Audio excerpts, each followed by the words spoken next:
प्रधानमंत्री नरेंद्र मोदी का लक्ष्य है कि देश हर क्षेत्र में आत्मनिर्भर बने।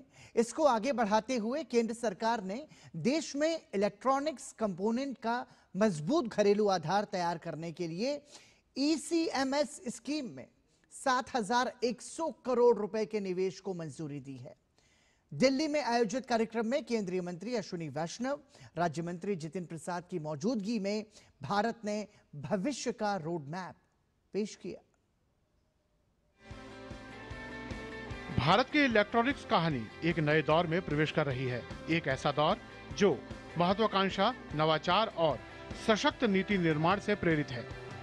इलेक्ट्रॉनिक्स कंपोनेंट मैन्युफैक्चरिंग स्कीम यानी ईसीएमएस भारत की इस यात्रा को विजन से प्रतिबद्धता तक तेजी से ले जा रही है। दूसरे चरण में 7,100 करोड़ रुपए के निवेश को मंजूरी मिलने के साथ देश अब हाई वैल्यू कंपोनेंट मैन्युफैक्चरिंग जैसे एसडीआई और multilayer PCB, camera module, copper clad, laminate और पेसिव कंपोनेंट में मजबूती से कदम रख रहा है। दिल्ली में आयोजित कार्यक्रम में केंद्रीय मंत्री अश्विनी वैष्णव, राज्य मंत्री जितिन प्रसाद और मैती अधिकारियों की मौजूदगी में भारत ने भविष्य का रोड मैप पेश किया। We focused on certain specific components rather than spreading it thin. We focused on a set of components which are very critical for a long-term growth of the electronics manufacturing ecosystem.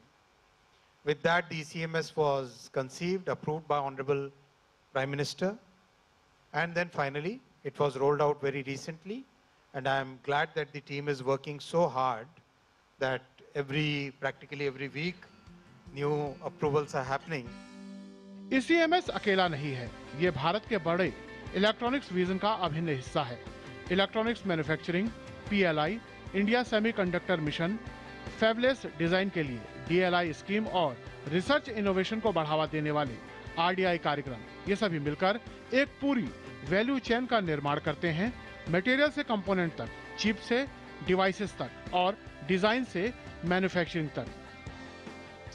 My first ask is development team, second ask is quality, and third ask is, as far as possible, for everything that you use in your factory, in your plant, in your laboratory, get Swadeshi, get Atmanirbharta. Focus on developing Indian suppliers.